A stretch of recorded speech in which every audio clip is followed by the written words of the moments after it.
साथियों नमस्कार, बहुत बहुत स्वागत है आपका भारतीय राष्ट्रीय आंदोलन बीपीएससी पूर्वावलोकन घटना चक्र के इस सीरीज़ में, जहां पे हम लोग लेक्चर 4 लेके उपलब्ध हुए हैं। इसके पहले हमने 3 लेक्चर कर लिया है और आज भारतीय राष्ट्रीय आंदोलन से जो महत्वपूर्ण क्वेश्चन है, जो बीपीएससी के द्वारा विभिन्न एग्जामों में पूछा जाता है और वही क्वेश्चन बीपीएससी टीआरई में पूछा जा रहा है, वैसे क्वेश्चन को यहाँ पे हम लोग डिस्कस करने वाले हैं।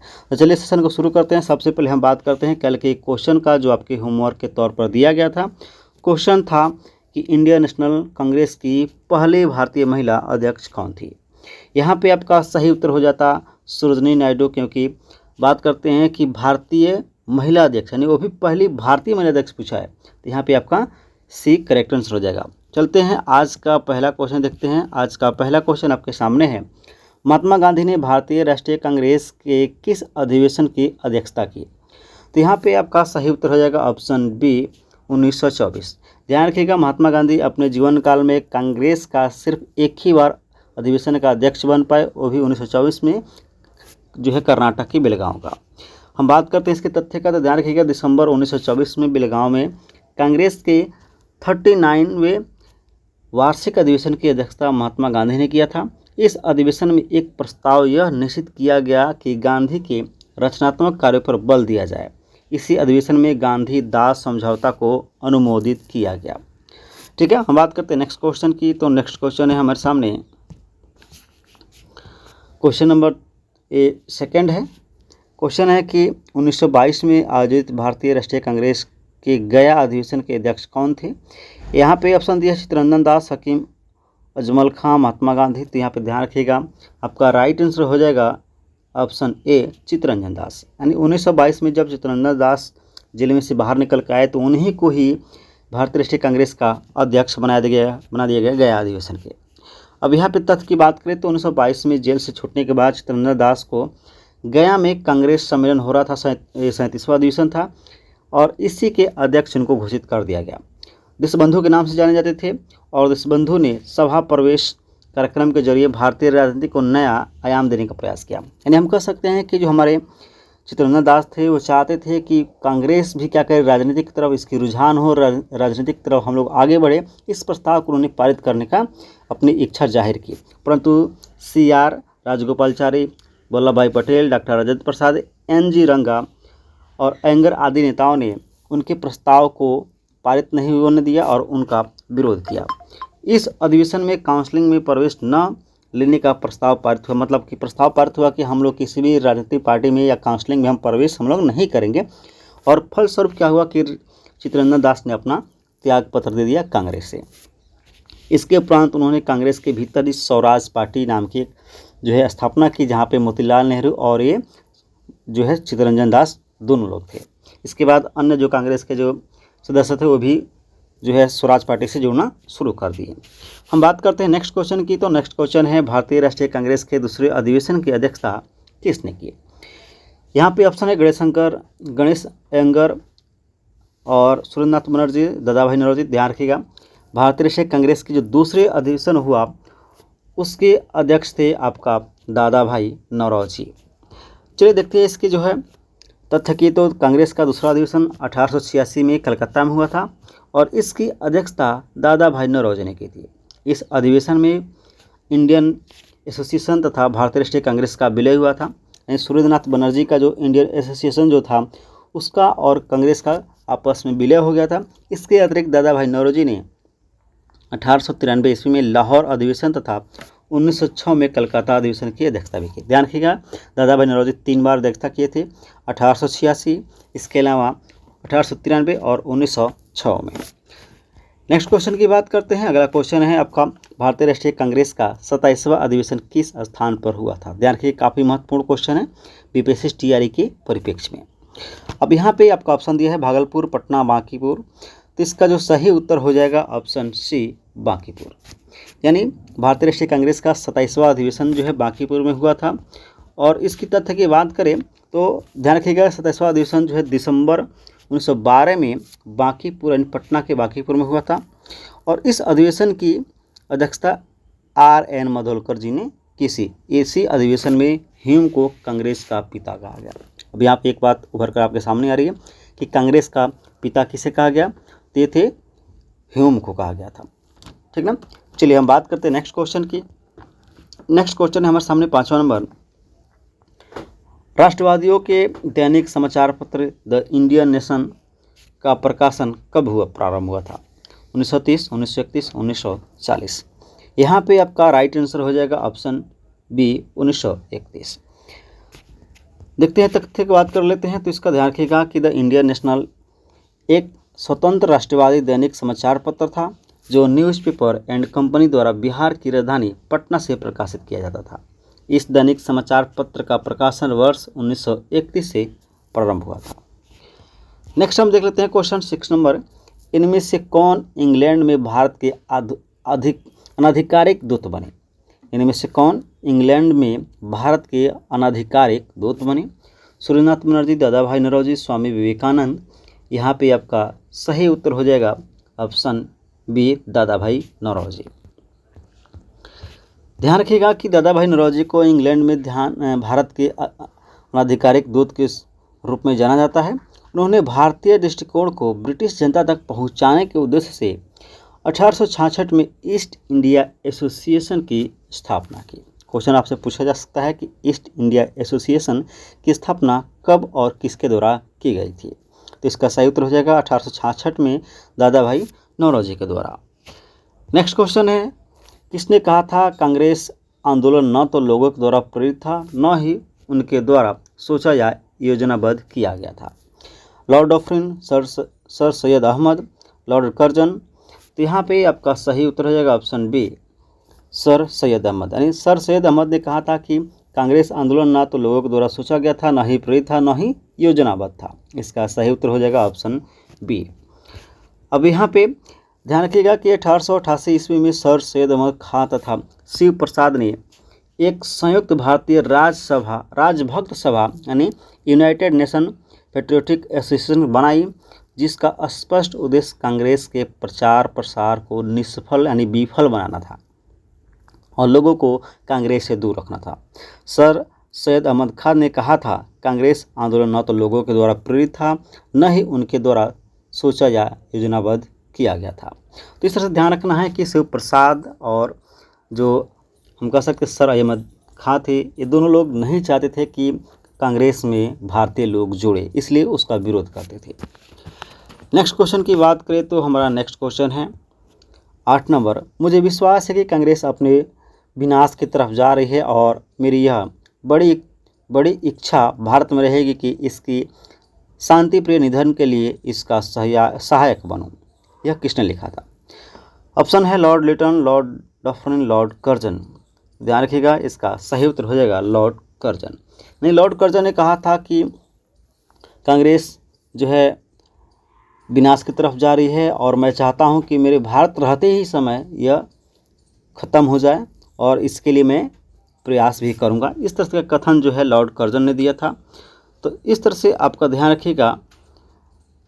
ये जो तथ्य की बात करें तो अंग्रेज शासक समझते थे कि नरमपंथियों के नेतृत्व में कांग्रेस काफ़ी कमज़ोर है, जनता में इसकी पैठ नहीं है, मतलब कि पहुंच नहीं है, अतः इसे खत्म किया जा सकता है। इस नीति के सबसे बड़े प्रवक्ता थे लॉर्ड कर्जन, यानी सबसे बड़े इस नीति के मानने वाले जो व्यक्ति थे अंग्रेज थे वो लॉर्ड कर्जन थे। और वर्ष 1903 में उन्होंने मद्रास के गवर्नर को लिखा, जब से मैं भारत आया हूँ मेरी नीति यह रही है कि किसी तरह भी कांग्रेस को नपुंसक बना दो। यह कथन कर्जन का था जो अपने मद्रास के गवर्नर जनरल को लिखा था 1903 में। नेक्स्ट क्वेश्चन की बात करते हैं, इनमें से किसने कहा था कि कांग्रेस का महल लड़खड़ा रहा है और भारत में रहते हुए मेरी एक बड़ी महत्वाकांक्षा यह है कि मैं शांति के साथ इसे मरने में सहयोग दे सकूं। यानी वही क्वेश्चन है, थोड़ा सा इसको घुमा के पूछा गया है बीपीएससी के द्वारा, लेकिन ध्यान रखिएगा बीपीएससी टीचर एग्जाम में पूछा जा चुका है 2023 में 9th-10th के लिए। तो इस क्वेश्चन काफ़ी जो है महत्वपूर्ण होते हैं, कथन वगैरह, इसको ध्यान रखिएगा। इसका मैंने अभी आंसर बताया कि कर्जन होगा। चलिए हम बात करते हैं अगला क्वेश्चन की। तो निम्न में कौन उपग्रंथी नहीं था? मतलब कि कौन ऐसे व्यक्ति नहीं थे जो उग्रवादी नहीं थे? बाल गंगाधर तिलक, मदन लाल ढींगरा, गोपाल कृष्ण गोखले। यहाँ पे आपका राइट आंसर हो जाएगा ऑप्शन सी गोपाल कृष्ण गोखले, क्योंकि गोपाल कृष्ण गोखले ये उग्रवादी नेता थे। हम बात करते हैं इसके तथ्य के तो गोपाल कृष्ण गोखले उग्रवादी खेमे से संबंधित थे, यानी उग्रवादी नेता थे। वह समभाव और मृदु न्यायप्रियता में विश्वास रखते थे। उन्होंने पूर्ण विश्वास था कि देश का पुनरुत्थान उत्तेजना के बाउंड्रों से नहीं हो सकता। वे साधन और साथ दोनों की पवित्रता में विश्वास करते थे। इन्हीं विचारों से प्रभावित होकर गांधी जी उन्हें शिष्य बन गए, मतलब कि इन्हीं विचारों से प्रभावित होकर गांधी जी उनके शिष्य बन गए। इसीलिए कहा जाता है कि महात्मा गांधी के जो राजनीतिक गुरु थे वो गोपाल कृष्ण गोखले ही थे। चलिए हम बात करते हैं नेक्स्ट क्वेश्चन की, भारत सेवक समाज की स्थापना किसने की थी? ध्यान रखिएगा, ऑप्शन है लाला लाजपत राय, बिपिन चंद्रपाल, गोपाल कृष्ण गोखले। यहाँ पे राइट आंसर है option C, Gopal Krishna Gokhale.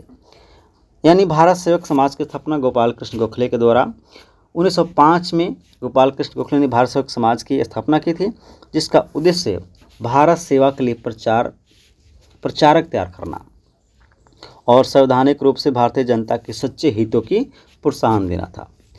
Next question की बात करते हैं, भारतीय राष्ट्रीय आंदोलन गर्मपंथियों के प्रभावाधीन आया, मतलब कि वो कब समय था जहां से भारतीय राष्ट्रीय कांग्रेस पर गर्मपंथियों का वर्चस्व चल रहा था? 1906 से, 1909 से या 1914 के बाद? यहाँ पे आपका जो राइट आंसर है ऑप्शन है 1906 के बाद। यानी 1906 के बाद जो कांग्रेस पर जो आधिपत्य हो गया या कांग्रेस पर जिसका वर्चस्व बढ़ा वो गर्मपंथी थे। 1906 से लेकर या 1919 तक माना जाता है। चलिए आगे हम बात करते हैं। आपका ऑप्शन जो है वर्ष देखिए, आपका इसका डिस्क्रिप्शन, वर्ष 1906 के बाद भारतीय राजनीति में कांग्रेस के भीतर गर्म दल का प्रभाव बढ़ा। गर्म दल का नेतृत्व प्रमुख कांग्रेसी नेता बाल गंगाधर तिलक, लाला लाजपत राय, बिपिन चंद्रपाल तथा अरविंदो घोष ने मिलकर किया। ध्यान रखिएगा कि गर्म दल मतलब कि गर्मपंथियों को अगर नाम याद करना हो तो बाल, पाल, लाल और घोष याद कर सकते हैं। इन नेताओं ने स्वराज को अपना लक्ष्य बनाया। तिलक ने नारा दिया, स्वराज मेरा जन्मसिद्ध अधिकार है और मैं इसे लेकर रहूँगा। ध्यान रखिएगा, अगर क्वेश्चन पूछता है कि स्वराज मेरा जन्मसिद्ध अधिकार है और मैं इसे लेकर रहूँगा, यह कथन तिलक के द्वारा किस अधिवेशन में दिया गया था? तो हो जाएगा आपका जो है लखनऊ अधिवेशन 1916 में। चलिए नेक्स्ट क्वेश्चन की बात करते हैं। अगला क्वेश्चन है हमारा, शेर ए पंजाब के नाम से इनमें से कौन मशहूर थे? राजगुरु, भगत सिंह, लाला लाजपत राय। राइट आंसर है आपका ऑप्शन सी, लाला लाजपत राय। लाला लाजपत राय को शेर ए पंजाब के नाम से जाना जाता है और ये भारतीय राष्ट्रीय कांग्रेस में गर्म दल के नेता तथा पूरे पंजाब के प्रतिनिधि थे। इन्हें पंजाब केसरी के भी नाम से जाना जाता है। साइमन कमीशन के विरोध में एक जुलूस का नेतृत्व करते समय लालाजी लाठी के प्रहार से घायल हो गए और परिणाम स्वरूप 17 नवंबर 1928 को उनकी देहांत हो गया। अब अगला क्वेश्चन है कि ताना भगत आंदोलन संबंधित है। यहाँ पे ऑप्शन है दलित आंदोलन से, आदिवासी आंदोलन से, किसान आंदोलन से। तो इसका राइट आंसर है ऑप्शन बी, आदिवासी आंदोलन से। तथ्य की बात करते हैं तो ताना भगत आंदोलन एक आदिवासी आंदोलन था। यह आंदोलन छोटा नागपुर क्षेत्र, वर्तमान में जो झारखंड में पड़ता है, वर्ष 1914 में प्रारंभ हुआ था। यानी ताना आंदोलन ये 1914 में छोटा नागपुर के झारखंड में मतलब शुरू हुआ था। इस आंदोलन का नेतृत्व जतारा भगत तथा तुरिया भगत ने किया। इस आंदोलन को उरांव ताना भगत आंदोलन के नाम से भी जाना जाता है। यानी ताना भगत या ताना आंदोलन जो था उसको उरांव ताना भगत आंदोलन के नाम से भी जाना जाता है। नेक्स्ट क्वेश्चन की बात करते हैं। क्वेश्चन है, अभिनव भारत से कौन संबंधित है? बी.डी. सावरकर, सी.आर. दास, बी.जी. तिलक। यहाँ पे राइट आंसर है ऑप्शन ए, बी.डी. सावरकर। यानी अभिनव भारत जो है बी.डी. सावरकर के जी के द्वारा शुरू किया गया था।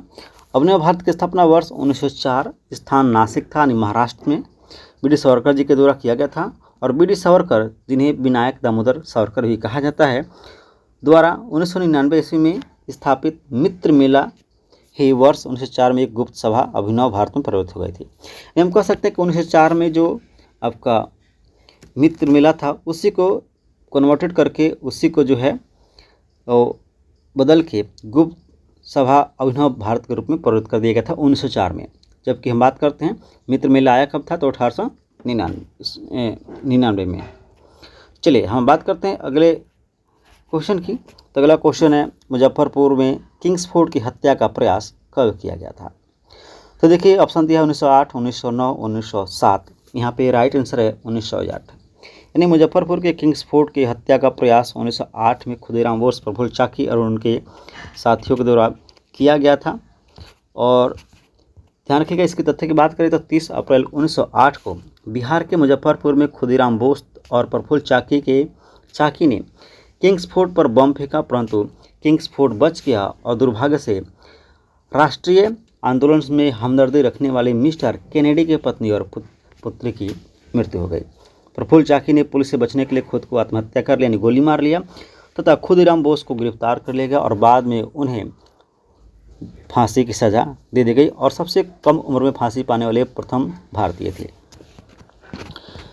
बात करते हैं अगले क्वेश्चन की। तो अगला क्वेश्चन है, क्रांतिकारी गतिविधियों के साथ कौन सी पत्रिका जुड़ी हुई नहीं थी? ध्यान रखिएगा, ऑप्शन दिया है संध्या, युगांतर और यंग इंडिया।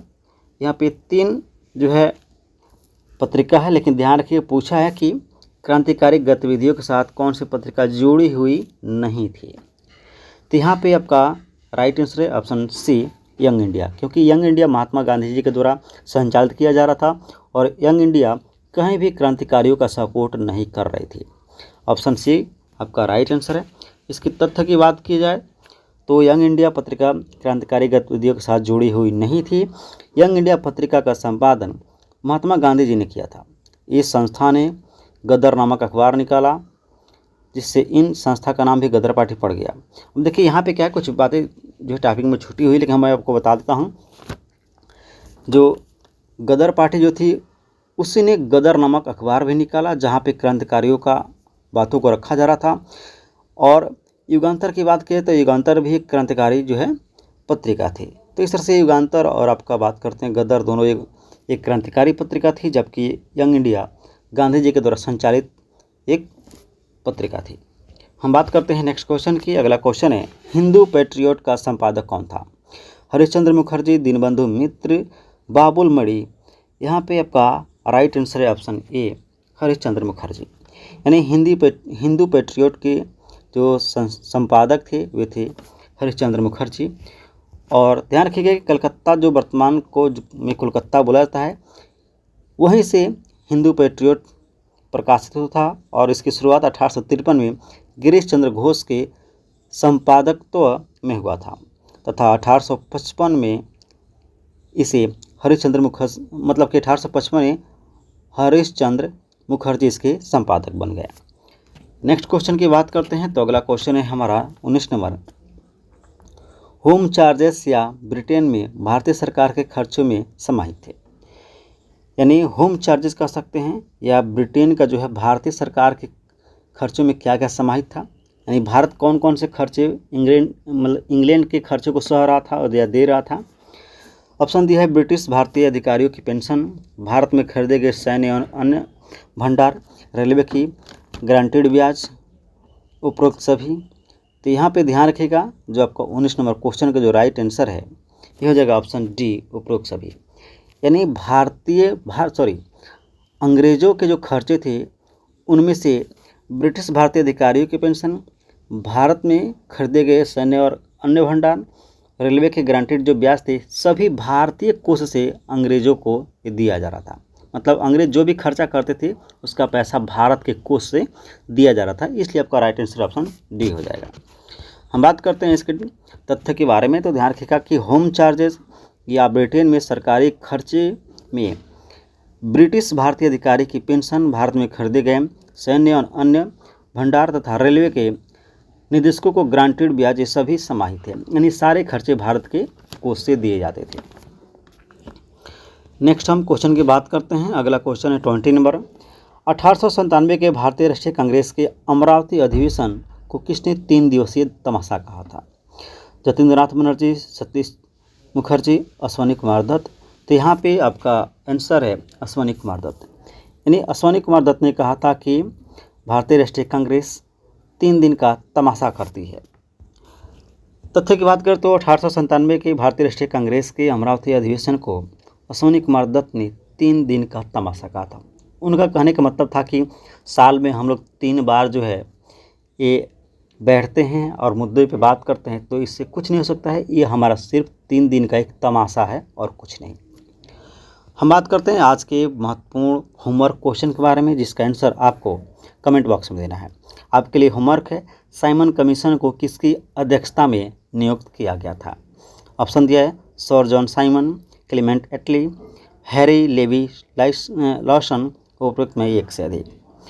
तो इसका आंसर आपको कमेंट में देना है। और हाँ, मैंने ज्योग्राफी का भी पीपीएससी पूर्वावलोकन घटना चक्र का सीरीज शुरू कर दिया है, उसका भी वीडियो आपको सुबह में 8 बजे के आसपास मिलता रहेगा, तो उसको भी आप देखते रहिएगा और बेहतर आपकी तैयारी होती रहेगी। जल्द हम करंट अफेयर की एक बहुत लंबी सीरीज लेके आ रहे हैं, जहाँ पे एक ही वीडियो में आपके सारे जो VVI क्वेश्चन है उसको भी हम लोग कवर करने वाले हैं। तो चलिए मिलते हैं किसी और वीडियो में, तब तक के लिए आप इस वीडियो को लाइक और अपने फ्रेंड को शेयर तक कर दीजिए और चैनल पर नए हैं तो चैनल को सब्सक्राइब जरूर करेंगे। Thank you.